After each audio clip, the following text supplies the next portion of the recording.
on va dire l'erreur, c'est même pas une erreur, c'est le schéma classique, c'est quand on a des problèmes digestifs, de se concentrer uniquement sur l'alimentation, en tout cas au début, mais souvent, certaines personnes restent bloquées qu'à l'alimentation. Or, il faut comprendre que si vous vous dites aujourd'hui: «Ben, moi, j'ai l'impression que je fais déjà tout bien, mais que j'ai toujours des problèmes digestifs, d'autres problèmes de santé et cetera», c'est que vous passez à côté de quelque chose, vous passez à côté d'une clé. Bienvenue dans Parlons Digestion, le podcast pour comprendre enfin ce que votre ventre essaie de vous dire. Je suis Cécile Caron, praticienne en nutrition fonctionnelle spécialisée dans le bien-être digestif. Je me suis prise de passion pour les pouvoirs extraordinaires de notre ventre et j'ai eu envie de les partager avec la moitié de la population tout de même qui souffre de maux de ventre. Alors restez avec moi pour comprendre les causes de vos troubles digestifs et comment vous en libérer, non seulement pour apaiser les ballonnements, problèmes de transit et autres joyeusetés, mais aussi pour calmer votre esprit, réduire votre stress et retrouver énergie et sérénité. Parce que non, tout ça n'est pas dans votre tête.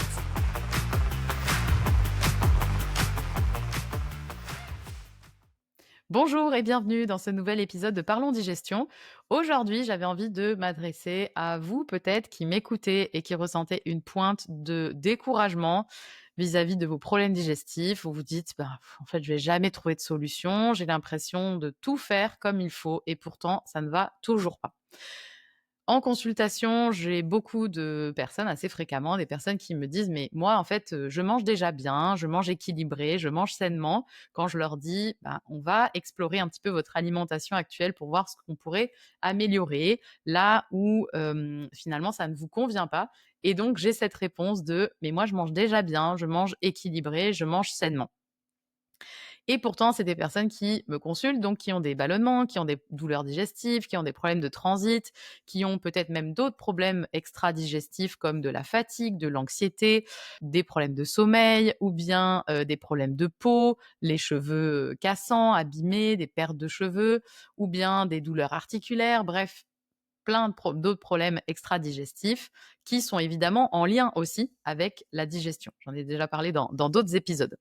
Alors, si vous vous reconnaissez dans ce cas-là, cet épisode, il est pour vous parce que je vais expliquer pourquoi manger équilibré, je mets les guillemets, j'ose mettre les guillemets avec mes doigts, n'est peut-être pas ce que vous pensez et surtout pourquoi il y a d'autres facteurs à considérer pour retrouver une bonne digestion.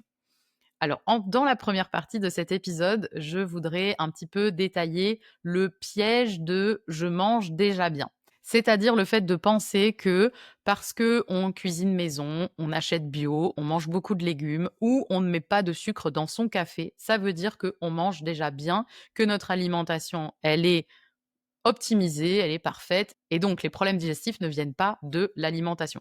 Alors bien sûr, si vous faites déjà tout ça, vous cuisinez maison, vous achetez des produits qui sont bruts et non transformés, vous achetez bio, vous mangez beaucoup de légumes, vous mettez pas de sucre dans votre café, c'est déjà génial, c'est fantastique, c'est une super base, hyper importante, mais c'est pas parce que vous faites tout ça que ça veut dire forcément que votre alimentation, elle est équilibrée dans le sens où elle vous convient à vous. C'est ça qui est important de noter aussi, c'est que il n'y a pas une alimentation, je l'ai déjà dit plusieurs fois dans des épisodes, mais je le répète parce que c'est important. Il n'y a pas une alimentation équilibrée qui serait la même et la bonne pour tout le monde. On est tous différents, donc 2 assiettes de 2 personnes différentes peuvent être complètement différentes et pour autant être équilibrées pour chacune des 2 personnes. J'espère que cette phrase était assez claire. En tout cas, je voulais passer sur 3 erreurs principales que j'observe très régulièrement, alors soit dans les consultations, soit quand je parle avec, vous sur les réseaux, par exemple.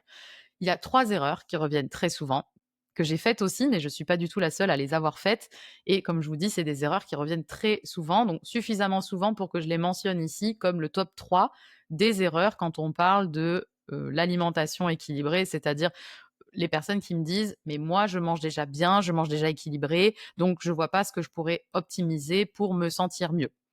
La première erreur, c'est le manque de protéines. J'en ai déjà parlé plein de fois, mais c'est tellement important et tellement courant comme erreur que je me permets de le rappeler.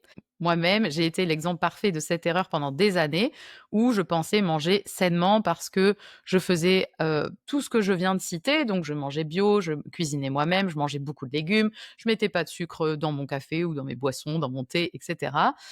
Mais en réalité, je mangeais pas du tout assez de protéines, pour ne pas dire pas du tout presque de protéines et c'est évidemment les protéines, c'est indispensable pour construire du muscle, donc sur le long terme, pour la longévité, c'est quand même essentiel, mais il y a pas que le muscle. C'est un peu les briques de construction de notre corps et sans elles, on ne peut pas reconstruire tous les tissus, les muqueuses et la paroi intestinale est une muqueuse. Il faut pas oublier aussi que les protéines sont indispensables pour sécréter nos hormones, nos neurotransmetteurs, faire pousser les cheveux, les ongles pour éviter qu'ils soient tout mous et cassants, à sécréter aussi toutes nos propres protéines qui sont les propres messagers de notre corps. Donc par exemple, quand vous mangez, pour signaler à votre système digestif qu'il faut sécréter des enzymes digestives, sécréter des sucs digestifs, ça passe par des protéines qui sont des messagers. Et par protéines, j'entends bien sûr à la fois les protéines animales et végétales. Donc, c'est vrai que quand on dit bien manger, manger équilibré, on entend manger beaucoup de légumes et finalement peu de viande. Dans l'inconscient collectif, la viande rouge, c'est mauvais pour notre santé, pour la planète. Et donc, on va essayer de limiter au maximum les produits animaux. Alors, je ne vais pas rentrer dans ce débat-là de est-ce qu'on peut manger ou pas des produits animaux pour la planète, pour notre santé, etc. Ça mériterait un épisode en soi. Donc, je ne vais pas rentrer là-dedans maintenant. Par contre, il faut trouver, selon moi, le bon ratio entre acheter évidemment des produits de qualité, ça va de soi, des produits animaux de qualité, où les animaux ont été bien traités, élevés correctement, parce qu'évidemment, sinon, ça a un impact sur notre santé, mais aussi un plus gros impact écologique encore, sans parler de la cruauté envers les animaux, etc. Donc, on peut manger, selon moi, des produits animaux tout en veillant à la qualité et trouver la bonne quantité pour chacun. Chacun a cette quantité qu'on peut tolérer de protéines végétales sans que ça crée des problèmes digestifs. Certains pourront manger pratiquement que du végétal, d'autres pas du tout. Mais je pense qu'il est possible d'avoir une alimentation qui nous convient, qui est équilibrée, qui nous apporte tout ce dont on a besoin et en même temps de prendre soin de notre planète. Ça, c'était donc la première erreur que je vois souvent, le manque de protéines. Deuxième erreur, c'est le fait de ne pas manger assez. Et je sais que en général, le discours global dans notre société, c'est on mange trop, il y a trop d'obésité, il faut faire attention, il faut réduire les proportions, les quantités, etc. Oui, mais moi j'ai un biais, on va dire, et si vous m'écoutez, c'est possiblement votre cas. Les personnes qui ont des problèmes digestifs, en général, ne mangent pas assez. D'une, parce qu'elles n'arrivent pas bien à digérer, donc forcément, elles ne vont pas manger des grandes quantités. Et je sais que quand on a des problèmes digestifs, on se sent mieux quand on mange moins, voire quand on ne mange pas du tout. Donc le défi, c'est d'arriver quand même à manger tout en limitant les problèmes digestifs, voire en n'ayant pas de problèmes digestifs du tout. C'est ça l'objectif. Et deuxième problème, c'est que quand on a des problèmes d'assimilation, des problèmes digestifs, parce qu'on a une paroi qui est hyper perméable, parce qu'on a de l'inflammation au niveau digestif, forcément, on va moins bien assimiler les nutriments de ce qu'on mange. Du coup, sur le papier, on va dire en théorie, il faudrait en manger d'autant plus pour avoir les bons ratios de nutriments. Beaucoup de personnes pensent encore que bien manger, ça veut dire manger que des salades, ne pas manger en trop grosse quantité, manger des produits qui sont 0%, donc faibles en matière grasse, manger très peu de gras. Et on est encore très imprégné de ce discours régime. Mais l'alimentation, je l'ai déjà expliqué, je le répète encore une fois parce que c'est très important, c'est avant tout ce qui fait fonctionner notre corps. On mange pour faire fonctionner notre corps. On mange pour avoir suffisamment de protéines, suffisamment de matières grasses, suffisamment de nutriments, de vitamines, de minéraux. On mange pour ça, en fait, pour justement que notre corps puisse fonctionner correctement et faire toutes les tâches qu'il a à faire, y compris la régénération de notre système digestif et le bon fonctionnement de la digestion. Donc les aliments ne sont pas une somme de calories qui nous ferait grossir. Les aliments sont normalement, quand ils sont bien sélectionnés de qualité, ils sont riches en nutriments et c'est ça qui va nourrir notre corps. Et je mentionne cette erreur de ne pas manger assez parce que je le vois quand même finalement assez fréquemment, des personnes qui ont un système digestif qui est très lent, qui a beaucoup de mal à digérer, elles se retrouvent, et c'était mon cas à l'époque, à manger une tomate à midi et à être calées pendant 8 heures. Bon, on imagine bien qu'avec une tomate, on ne va pas fonctionner. Déjà, il y a pas de protéines, il y a pas de matière grasse, il manque beaucoup d'éléments, c'est pas du tout diversifié et en plus de ça, c'est pas normal de devoir, digérer pendant 8 heures alors qu'on a mangé une salade de tomates. Et troisième erreur que je vois très souvent chez les personnes qui pensent déjà bien faire, qui pensent déjà bien manger et qui pourtant ont encore des problèmes digestifs ou d'autres, problématiques, c'est, le fait de ne pas avoir conscience que les glucides et les sucres, c'est la même chose. C'est-à-dire qu'on distingue encore les sucres, on se dit c'est les bonbons, le sucre qu'on met dans le café, les biscuits, les gâteaux, et cetera, le chocolat. Et les glucides, on se dit c'est tout ce qui est pain, pâtes, riz, pommes de terre, patates douces, carottes, et cetera. En fait, alors oui, il y a, évidemment une différence au niveau de la qualité. Évidemment qu'en général, les produits avec beaucoup de sucre ajouté, c'est des produits qui sont, ultra transformés. Donc c'est même pas des aliments bruts, c'est des produits et en général, ce qu'on appelle glucides, donc pain, pâtes et cetera, c'est des produits qui sont transformés, pas ultra transformés. Ils peuvent faire partie d'une alimentation qui est équilibrée, évidemment. Mais en soi, qu'on mange du pain ou qu'on mange des bonbons, encore une fois, la qualité c'est pas du tout la même, hein, mais en tout cas, le corps va, dégrader les 2 de la même manière. Les 2 vont devenir du glucose et je mentionne cette erreur parce que souvent, on me dit: «Bah, moi, je ne mange pas beaucoup de sucre, je ne mets pas de sucre dans mon café, je ne mange pas de biscuits, pas de bonbons, je suis pas tellement sucré» et en fait, quand, on étudie avec le consultant, la personne que j'accompagne, son journal alimentaire, on se rend compte que, bah, cette personne mange énormément de pâtes, de riz, de quinoa, que c'est une grosse proportion de son assiette et finalement, bah, c'est pas du tout équilibré. Et quand on mange trop de sucre, donc de glucides ou sucres en tout genre, qui vont être dégradés en glucose encore une fois, ça peut, déséquilibrer notre microbiote, entretenir l'inflammation et entretenir nos problèmes digestifs ou autres problèmes de santé qui seraient liés à de l'inflammation, comme, des problèmes d'anxiété, des douleurs articulaires et cetera. Cette première partie, déjà, je voulais passer en revue ces 3 erreurs. Si vous vous dites: «Ah bah oui, effectivement, je pensais bien manger, mais en fait, j'avais omis que les glucides et les sucres, c'était la même chose et donc c'est vrai que je fais des assiettes, des grosses assiettes de riz, par exemple, ou de pâtes, ou ça m'arrive très souvent parce que j'ai pas le temps de cuisiner, de me faire une assiette de pâtes avec de la sauce, par exemple». Voilà, vous comprenez que finalement, votre alimentation, elle a pas l'air si équilibrée que ça, en tout cas pas autant que vous pensiez. Pareil, si vous, ne mettez pas de protéines à chaque repas, ça, c'est assez fréquent des personnes à qui je pose la question, mais donc quand est-ce que vous mangez des protéines? À quel repas? À quelle fréquence? Et là, la personne me dit: «Non, non, mais moi je mange, des protéines, je mange, du poulet une fois par semaine» et c'est tout. Pas de poisson, pas de légumineuses, rien d'autre. Donc là, clairement, ça suffit pas. Ça, c'était pour la première partie et dans la deuxième partie de cet épisode, je voulais aller au-delà de l'assiette.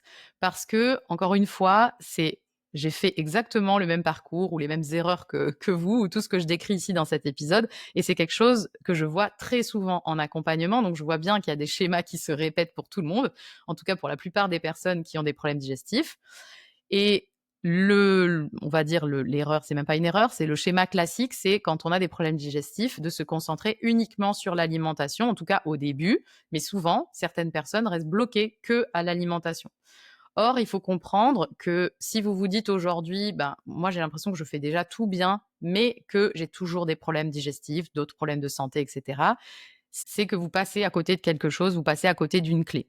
Alors l'alimentation, c'est un pilier essentiel, évidemment, et pour certaines personnes, ça va faire peut-être 80 du travail, pour d'autres, ça sera peut-être 40, voilà, un autre pourcentage en tout cas, et il va falloir aller chercher au-delà de l'assiette. Qu'est-ce que c'est au-delà? C'est tous les autres piliers en dehors de l'alimentation, c'est-à-dire l'activité physique, l'exercice physique. Donc, est-ce que vous bougez assez? Est-ce que vous êtes très sédentaire? Quel est aussi votre niveau de stress? Est-ce que vous êtes hyper anxieux, hyper stressé? Comment est votre sommeil? Ou bien un dysfonctionnement au niveau de la thyroïde ou un déséquilibre hormonal? Bref, il y a d'autres choses à aller explorer et qui ont un impact sur votre digestion, mais du coup sur votre santé globale. Alors si aujourd'hui vous vous dites: «Ben oui, c'est vrai que j'ai fait un gros travail sur l'alimentation», peut-être même en étant accompagné et je vous le conseille d'ailleurs parce que quand on fait des changements soi-même, bah, c'est très bien et certainement que vous avez déjà amélioré plein de choses.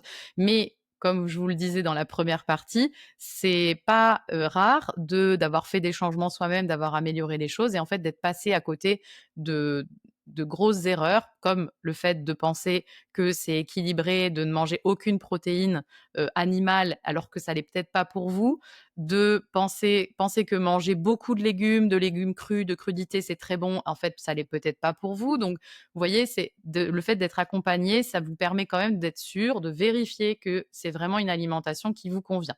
Donc, admettons que vous avez fait ce travail-là, que votre alimentation, elle est vraiment équilibrée pour vous aujourd'hui. Si vous vous dites: «Bah, j'ai fait tout ce qu'il fallait au niveau de l'alimentation et pourtant je me sens toujours pas au top, j'ai toujours des problèmes digestifs», Là, vraiment, je vous invite à aller voir tout ce qu'il y a à côté de l'assiette, au-delà de l'assiette, c'est-à-dire les autres piliers qui sont capitaux pour la santé. Tout ce qui est, par exemple, sommeil. Est-ce que vous dormez assez? À quelle heure vous dormez? Est-ce que votre sommeil est de qualité? Ensuite, l'activité physique et l'exercice physique. Donc, l'activité physique, c'est est-ce que vous bougez assez? Vous êtes très sédentaire? Est-ce que vous vous déplacez beaucoup à pied? Vous faites beaucoup de pas dans la journée ou pas? Et l'exercice physique, c'est plutôt est-ce que vous faites vraiment du sport? C'est-à-dire, est-ce que vous faites du renforcement musculaire? Ça, c'est encore différent. On sait que les deux ont un impact vraiment sur la santé et sur la longévité. Ensuite, comment est votre niveau de stress? Est-ce que vous êtes très stressé, très anxieux? Du coup, vos surrénales ont peut-être un petit peu de mal à suivre. Est-ce que vous êtes allé vérifier aussi que vous n'aviez pas trop de toxines, trop de un foie surchargé avec, par exemple, un déséquilibre hormonal, avec trop d'œstrogènes que le foie doit retraiter, ou bien des métaux lourds, ou aussi un déséquilibre au niveau du microbiote qui fait que vous avez beaucoup de bactéries pathogènes. Là encore, il y a des métabolites de ces, donc des déchets en quelque sorte de ces bactéries que le foie doit retraiter. Bref, il y a plein de choses qui peuvent alourdir le foie et la détoxification. Quand il y a comme ça une chronicité dans les problèmes digestifs ou autres problèmes de santé dont on n'arrive pas à se débarrasser, qu'on a pas mal de petits symptômes différents, il faut aussi penser à tout ce qui est virus, comme Epstein-Barr par exemple, Lyme, pourquoi pas, ou bien aussi des mycotoxines, donc c'est-à-dire vous avez été en contact avec des moisissures et ça a affecté votre système immunitaire. Bref, il y a plein de choses comme ça auxquelles on ne pense pas forcément en premier lieu. On se dit problème digestif égale problème d'alimentation, mais en fait, c'est un peu plus complexe que ça. C'est pour ça qu'il y a autant de personnes qui ont des problèmes digestifs et qui ne trouvent pas forcément de solution, parce qu'il faut aller regarder au-delà. Alors peut-être que vous m'écoutez et vous vous dites: «Oh là là, mon Dieu, en fait, je pensais tout bien faire et je me rends compte que je me suis concentrée que sur mon alimentation et encore peut-être que j'ai fait certaines erreurs». Et là, je me dis: «Mais mon Dieu, en fait, il y a tout ça qui peut jouer», c'est-à-dire je suis anxieux, je sais que j'ai vécu des traumas et en même temps, je les ai un peu mis sous le tapis, je m'en suis pas trop occupée. Donc potentiellement, mes surrénales, elles, sont pas au top. Je sais que peut-être dans ma famille, il y a des problèmes de thyroïde, donc est-ce que je suis concernée aussi? Ou bien, je sais que je suis sédentaire, j'ai un travail assis, je bouge pas assez et puis en plus je fais pas de sport parce que je suis, trop fatiguée pour en faire, j'arrive pas à trouver l'énergie et puis je dors pas vraiment assez non plus et alors, les virus, Epstein-Barr, Lyme et tout, j'en ai aucune idée. Je sais que ça peut faire peur, mais la bonne nouvelle, c'est que d'une, vous n'avez pas à être parfait sur tous les tableaux, personne ne l'est et l'important, c'est de trouver la clé qui va vous aider à avancer, à vous sentir mieux, à retrouver une bonne digestion et ce qui compte finalement, c'est que vous vous sentiez bien au quotidien. Pour pas que vous vous sentiez trop submergé, par où vous pouvez commencer? Premièrement, je dirais quand même par l'assiette, toujours par l'assiette. Si vous voyez que finalement vous avez des doutes, vous savez pas si votre alimentation elle est vraiment si équilibrée que ça, et cetera, vous vous rendez compte que vous mangez pas assez de protéines ou beaucoup trop de glucides ou finalement pas de matière grasse parce que vous avez choisi du 0, vous pensiez que c'était bon pour votre santé. Si vous avez des doutes sur tout ça, vous pouvez, rejoindre le programme Fresh Start que j'ai créé pour vous aider justement à équilibrer votre alimentation, c'est-à-dire déjà dégrossir le travail. Déjà vous donner les connaissances de base dont vous avez besoin et ensuite vous accompagner pour que vous soyez sûr déjà de mettre les bons éléments dans votre assiette. Ensuite, vous pouvez aller plus loin si besoin et vous faire accompagner pour personnaliser votre alimentation et aller explorer les autres piliers au-delà de l'assiette. Comme je le disais, vérifier comment va votre thyroïde ou comment vont vos surrénales. Est-ce que votre système nerveux il est équilibré ou pas? Bref, toutes ces choses-là que vous pouvez explorer dans un accompagnement personnalisé. Ce qui est important, c'est d'y aller vraiment progressivement à votre rythme. C'est pas une course, ça ne va pas tout changer en 2 mois. Maintenant, prenez votre temps sur plusieurs mois, plusieurs années pour optimiser. Au bout d'un moment, c'est vraiment de l'optimisation, mais ça ne veut pas dire que vous n'allez pas voir d'amélioration au fur et à mesure. Ce qui compte, c'est vraiment que vous vous sentiez de mieux en mieux au quotidien et que vous puissiez retrouver une vie normale. L'idée, c'est pas du tout de vous surcharger avec tout d'un coup, parce que là, ça va surcharger votre système nerveux, vous allez vous retrouver submergé, ça va générer du stress, de l'anxiété et du coup, c'est un cercle vicieux. Le but, c'est d'intégrer tous ces changements dans son quotidien pour que ça reste finalement sur la durée. Voilà, j'espère que cet épisode vous aura aidé si vous vous sentiez un peu découragé dans votre parcours. Alors j'espère que c'était pas trop submergent non plus de voir qu'il y a plein d'autres possibilités à explorer au-delà de l'alimentation. Maintenant, c'est aussi un message d'espoir et c'est plutôt positif de vous dire que si vous pensiez avoir tout essayé, non, il y a d'autres portes qui s'ouvrent et en général, les personnes qui me disent: «Bah, moi j'ai déjà tout essayé», c'est pas le cas. Il y a plein d'autres choses qui n'ont pas été explorées et en général, la clé se trouve là. Il n'y a pas de raison que vous ne finissiez pas par trouver la solution si vous continuez à chercher et vous continuez à explorer les différentes possibilités. Je vous remercie d'avoir été présent jusqu'au bout de cet épisode. Prenez bien soin de vous, passez un bel été et on se retrouve très vite dans un prochain épisode de Parlons Digestion.